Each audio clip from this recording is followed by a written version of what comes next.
Olá para você, estamos aqui no primeiro vídeo de 2023 e como você pode ver, estou usando a camisa do Santos em homenagem ao Pelé, meu time do coração e claro, né, eu cresci vendo o Pelé jogar, então perdemos o maior ídolo certamente do esporte do mundo, né? Nada se compara ao que o Pelé representa e representou e vai continuar representando para o esporte. Mas a vida é essa. É, eu resolvi abrir o ano de 2023 com um vídeo sobre aquela que eu considero a vitória mais espetacular, mais significativa do que era o Ayrton Senna. Porque o que ele faz aqui no Grande Prêmio do Brasil, em 1991, quando ele ganha a corrida com um carro só com uma marcha, e uma marcha alta, ou seja, uma sexta marcha, num circuito como Interlagos, que tem curvas de média baixa, e você conseguir fazer o carro funcionar bem em curva de baixa velocidade, como por exemplo o Bico de Pato em sexta marcha com um carro que não tinha direção hidráulica e não tinha câmbio sequencial. Você não está com câmbio na borboleta, está com câmbio de alavanca. Ele, nas últimas 5 voltas, ele não troca marcha, ele fica com a sexta. Mas imagine você o esforço físico que ele teve que empreender para poder vencer essa corrida. E é por isso que nesta imagem que você está vendo, ele está com expressão de dor, porque ele estava com essa parte do lado direito do corpo praticamente toda travada, né, de tanto esforço que ele fez para manter o carro na pista e manter andando rápido. Né? Qualquer outro piloto teria perdido a corrida, mas ele realmente, a determinação, a força de vontade que ele tinha de ganhar o Grande Prêmio do Brasil, independentemente da situação, é algo que o levou a superar, para mim, a pior condição que um piloto pode enfrentar, com mudança de clima, chove, para, e ele perdendo tempo em relação aos outros. As voltas finais, ele consegue estabelecer um ritmo que é simplesmente inigualável. Então, aqui em homenagem ao Pelé pela camiseta e ao Ayrton Senna, os dois dos maiores ídolos da história do nosso esporte. Vamos junto assistir? Eu sou Alexandre Vasconcelos, esse é o canal Lip Speed, velocidade e informação do jeito que você gosta. Feliz 23, vamos assistir o vídeo. A primeira coisa que nós temos que lembrar sobre 1991 é que existiam várias equipes novas na categoria.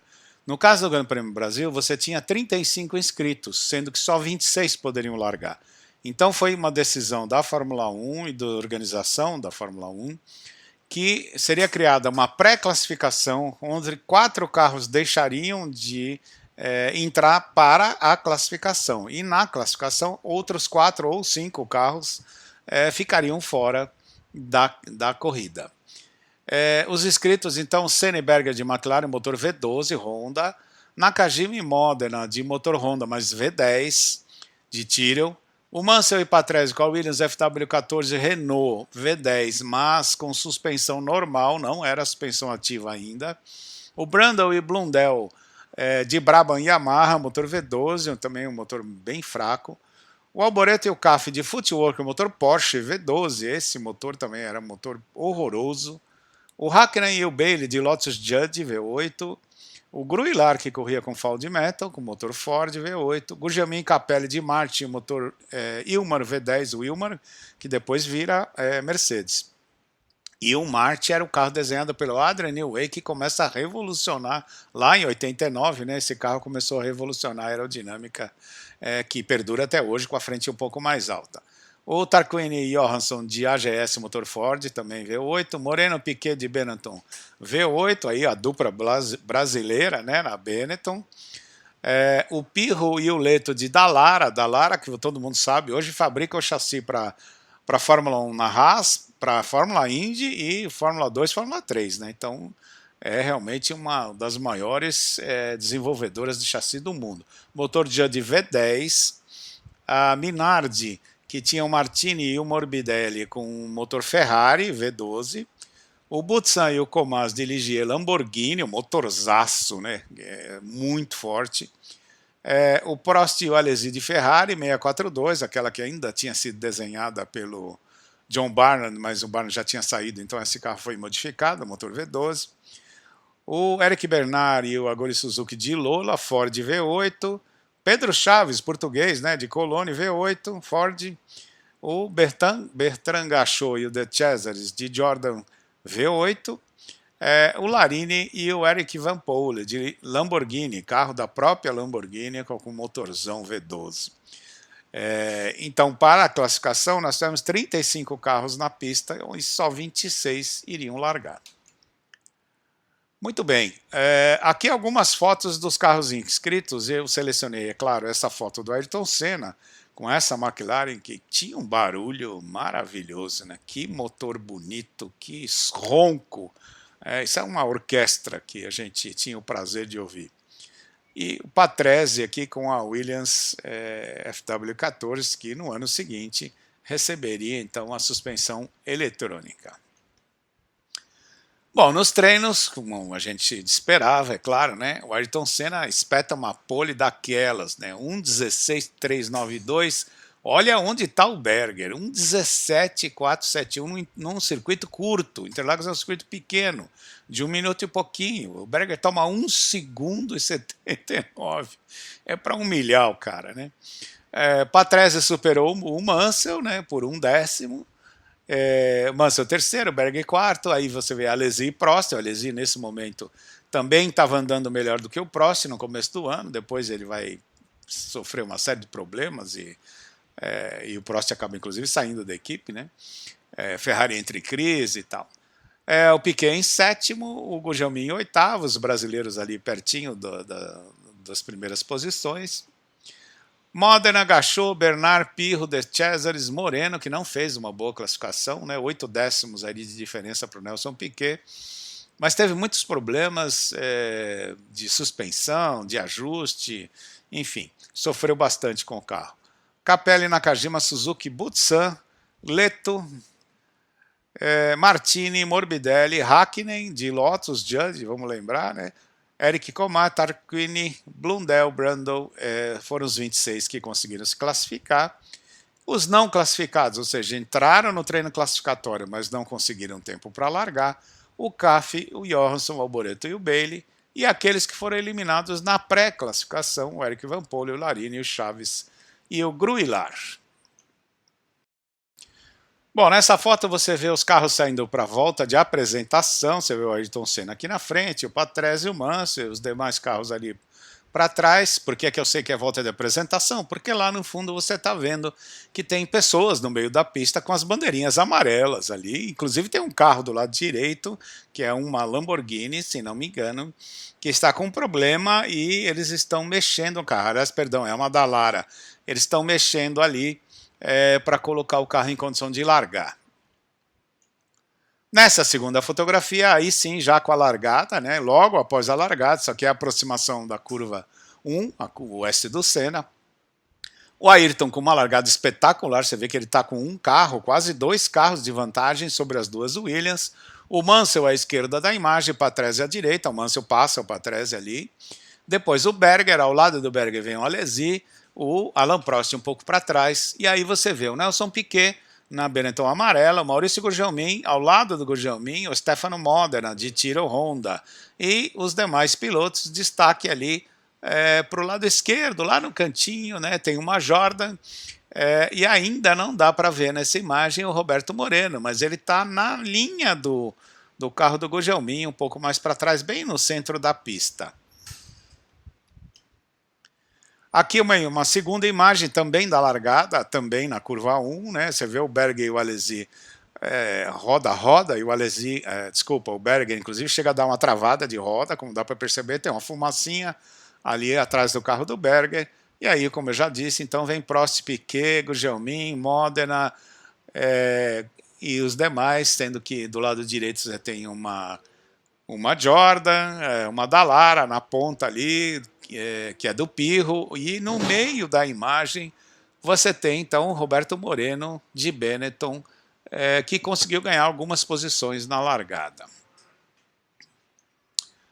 Aqui você tem uma imagem do S do Senna, o Mansell à frente do Patrese, e logo atrás do Patrese você vê o Jean Alesi. O que vale a pena destacar e por que eu falo dessa prova e que eu considero que essa prova é a mais importante, a mais espetacular da história do Ayrton Senna. Bom, todo mundo sabe a história, né? Ele larga na frente, abre 30 segundos de vantagem das Williams, ele para uma vez só para trocar pneu, as Williams param duas, e com isso a Williams vai ter melhor pneu no final da prova, e o Mansell começa a descontar um pouco da diferença, aí o Mansell para fazer a segunda troca, quando ele volta, 2 voltas depois, ele erra aqui na saída da primeira perna do S do Senna, acelera demais, naquele momento a pista estava um pouco úmida, ele roda e, como todo mundo já sabe, ele abandona, e nesse momento ele estava 30 e poucos segundos atrás do Ayrton, o Patrese estava a 50, enfim. E aí eu vou contar já o que vai acontecer. Na próxima tela você vai entender então por que é que eu digo que essa foi a vitória mais espetacular da carreira do Ayrton Senna. Olha só, gente, volta 47, essa é uma tabela que tem os tempos de volta do Ayrton Senna. Então você tem à esquerda a volta, o tempo de volta e o que estava acontecendo naquela volta. E na coluna do lado direito você tem a diferença entre o Ayrton e o segundo colocado. Então veja você, na volta 47 até a volta 49 estava sol e o Ayrton tinha uma vantagem para mais de 30 segundos. Tá? Na verdade a vantagem era em torno de 15 segundos, mas como as Williams iam parar, então você pode ver que na volta 55 a diferença é 36, né? Por quê? Porque ali o Mansell para e logo em seguida, né, na 4 voltas para ser mais exatos, né, na abertura da quarta, portanto foi no final da terceira volta, ele roda e abandona. Então observe o seguinte, na volta 49 ele está virando 1:21.7, quando na volta 51 começa um chuvisco. Ele diminui o ritmo para 1:22.3 e mantém em torno de 22 o controle da prova. Mas começa a sentir algum problema no câmbio, alguma marcha começa a escapar. Primeiro é a terceira que escapa, depois é a quarta. E observe que na volta 54 ele perde mais tempo, mais de 3 segundos em relação ao que ele vinha andando, porque escapam várias vezes a terceira e a quarta e ele ainda apanha um pouco para saber que marcha ele usa, é claro, né? Porque você sai de uma curva que você está em terceira, a terceira pula, você põe quarta, a quarta pula, só ali você perdeu 3, 4 segundos, né? Então você vai espetar a quinta e vai fazer o resto em quinta e sexta, e ele ainda tenta usar a terceira e quarta. Nessa volta seguinte, que você vê piora bem o tempo de volta, na 55, ele vira 1:27.3 e aí ele decide que ele vai ficar só na quinta e na sexta marcha. Isso quem conta é a McLaren, tá? Eu não estou inventando nada. Inclusive você tem na imagem da transmissão que ele está usando só quinta e sexta. É possível verificar. E naquela volta 55 a diferença para o Mansell era de 36,163. Bom, o Mansell troca pneu, né, tinha acabado de voltar, e na 59, como eu falei, ele roda na saída, na primeira perna do S do Senna, e aí quando ele vira ao contrário, o Mansell, todo mundo sabe, é um piloto extremamente bruto, né, com o carro. Quando o carro está rodando, ele espeta a primeira e manda ver o pé no acelerador. E quando ele faz isso, você força demais a transmissão de um carro. A Williams tinha um câmbio todo miniaturizado e com isso era um câmbio ainda frágil. Ao fazer esse tranco que ele deu no câmbio, ele quebra o câmbio, né? E aí ele vira o carro e já para logo no início para a curva do sol. Bom, a chuva começa a diminuir, então na volta 64 não tem mais chuva e a diferença para o Patrese, que era mais de 50 segundos, cai para 26 segundos. Veja, o Ayrton está virando 1:24. O Patrese estava virando 1:20, 1:21. Só que o Patrese vinha muito irregular, né? A equipe Williams também tinha dito para o Patrese, olha, o Mansell quebrou o câmbio, então seja cuidadoso com o câmbio. Mas ninguém está pedindo para o Patrese andar devagar, tá? A equipe só pede para ele ter cuidado, principalmente na hora que você faz a redução de marcha, quando você está em 300 e vai para 90, 70, que você vai colocar inclusive primeira. Então ali é que você pode fazer uma redução com mais cuidado. A diferença vai diminuindo, você vê que da 64 para 65 Novamente o câmbio aí pula a quinta marcha e o Ayrton então toma a decisão de ficar só na sexta. Por quê? É muito importante entender essa decisão dele. Se ele fica na quinta, ele ia perder muita velocidade final. Nós estamos falando de um carro de 6 marchas. Os carros hoje na Fórmula 1 têm 8 marchas. Além disso, eles têm turbo, têm recuperador de energia e tal. Portanto, se o carro perder uma 7ª marcha, não faz diferença. Se ele perder a 8ª marcha, também não faz muita diferença. As diferenças de relação entre 6ª, 7ª e 8ª hoje são pequenas. Inclusive, em várias provas você vê piloto fazer a reta inteira em 7ª, não põe 8ª, porque não precisa. Naquela época não era bem assim, não. Se você fica na quinta, você perdeu uns 25 km de final de reta. Principalmente em Interlagos, que você tinha uma subida. Então, você precisava da 6ª marcha. Então, o Ayrton, inteligentemente, decide, vou ficar na 6ª e não na quinta, embora na 6ª eles fossem sofrer demais para fazer curva de baixa velocidade. Muito esforço. Vamos lembrar, volante pesado, não tem direção hidráulica, não é volante elétrico, né? Não tem nada de auxílio. Então, era uma decisão bastante arriscada, mas ele, mais do que nós, sabia muito bem que ele tinha que ficar na 6ª, porque senão ele ia virar uma tartaruga na reta. Na volta 25, 64, 65, 66, você vê que ele está na faixa de 28 ali. 65 e 66, né? 1,28,3, 1,28,6, quando ele começa a ficar então só com 6 marchas, só com a 6ª marcha, perdão. Dentro do carro, a imagem que mostra, dá para ver ele fazendo as curvas só em 6ª marcha. Você ouve o barulho do motor, não há troca de marcha na imagem, as duas mãos dele estão o tempo inteiro no volante. Quem como eu é apaixonado por automobilismo e acompanha desde pequeno, viu na hora que ele estava com problema de câmbio, que ele não estava trocando a marcha, e que o motor, quando ele saía das curvas, saía com giro baixíssimo, inclusive na junção, na subida da junção, ele faz a famosa debreada, né? Ele enfia o pé no acelerador, enfia o pé na embreagem e solta, para o motor subir de giro e poder sair em sexta, numa subidinha, né? Galera, subidinha nada, aquilo é uma subida, né? Bom, na volta 65 e 66, a diferença já cai para 20 e depois para 14. Ele vira 28 e o Patrese está virando ali 22, 23. Então era inevitável a derrota, né? Você começa a olhar e fala, bom, não vai ter jeito, não tem como segurar. Ele está virando 4, 5, ele chegou a virar 7 segundos mais lento que o Patrese. Mas aí, né, o cara chama Ayrton Senna. Então, na volta 67, ele acha o jeito de pilotar na 6ª marcha, e aí ele começa a virar na casa de 25, sendo que na 69 ele vira em 24. Sendo que nas duas últimas voltas, na penúltima ele vira o mesmo tempo do Patrese, e na última ele é mais rápido que o Patrese. É inacreditável o que ele faz. Pensa bem, ele está em 6ª marcha, num circuito que tem subida e descida, tem curva de baixa, tem curva de média. A curva de média você faz bem em 6ª, mas a curva de baixa é muito difícil. O carro em descida, para fazer a curva do Pinheirinho, por exemplo, a curva da junção, que é em subida, é inacreditável, é inacreditável.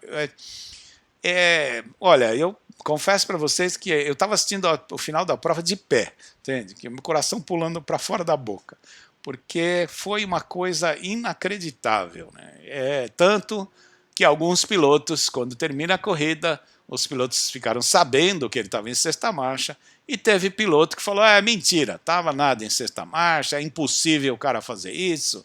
Talvez fosse impossível, para aquele piloto que falou isso, era impossível fazer, porque ele era um piloto muito bom, mas não era o Ayrton Senna, entende? Então, a gente tem que entender, quando você tem um cara superior, como é o caso do Pelé, para falar dele, já que eu falei no começo desse vídeo, o Ayrton tinha isso, né? Ele se adaptava à condição que ele encontrava para, dentro daquela condição, achar a maneira mais rápida de andar, a que lhe desse maior condição de vencer, já que o objetivo do Ayrton, o tempo inteiro em competições, era vencer, vencer e vencer, era isso, né? Então, por isso eu considero a maior vitória da carreira dele, acho que é inigualável, nunca alguém chegou perto de fazer o que ele fez. Só para registrar mais uma vez, Tem gente que diz que mas em 1995 o Schumacher em Barcelona também ficou com o câmbio travado na quarta marcha, se não me engano, e ele, não, na quinta marcha, né? Tinha quarta e quinta. E ele também foi até o final da prova. Só que ele saiu de primeiro e foi para terceiro. E ele não andava rápido. Então, vamos lá, gente, esquece, não tem nada a ver. O Schumacher não fez o que o Ayrton fez, tá bom? Aqui você vê o resultado final da prova. Então, o Senna em primeiro, o Patrese chegou a 2,9, o Berger em terceiro, o Prost e o Piquet em quinto. Ganhou do Alesi uma disputa muito bonita, a disputa dos dois no final da corrida. O Moreno, que conseguiu se recuperar, né, de um treino não muito bom, chegou em sétimo. O Morbidelli, Hakkinen, Butsan, Pirro e Brandon, aqueles que terminaram a corrida, porque os demais não conseguiram terminar ou abandonaram por problemas de motor, câmbio, rodada, enfim. Vale destacar também que o Mika Hakkinen com a Lotus fez uma corrida excelente, né? O Hakkinen ali já estava mostrando que ele era algo de especial também, né? Espero que vocês tenham gostado desse vídeo. Para mim, como eu disse e repito, a maior vitória do Ayrton Senna. Acho que tem outras vitórias maravilhosas, o Grande Prêmio do Japão de 88, o Grande Prêmio da Europa de 93, enfim, você tem o Grande Prêmio da Inglaterra de 88, com aquela chuva colossal, o Grande Prêmio de Portugal 95, outra prova na chuva que é magnífica, né? Mas para mim essa foi a melhor de todas. Se você gostou do vídeo, lembre-se, deixe seu like, se inscreva no canal, que aí você pode receber avisos quando a gente lançar novos vídeos. Obrigado por assistir, tchau, tchau.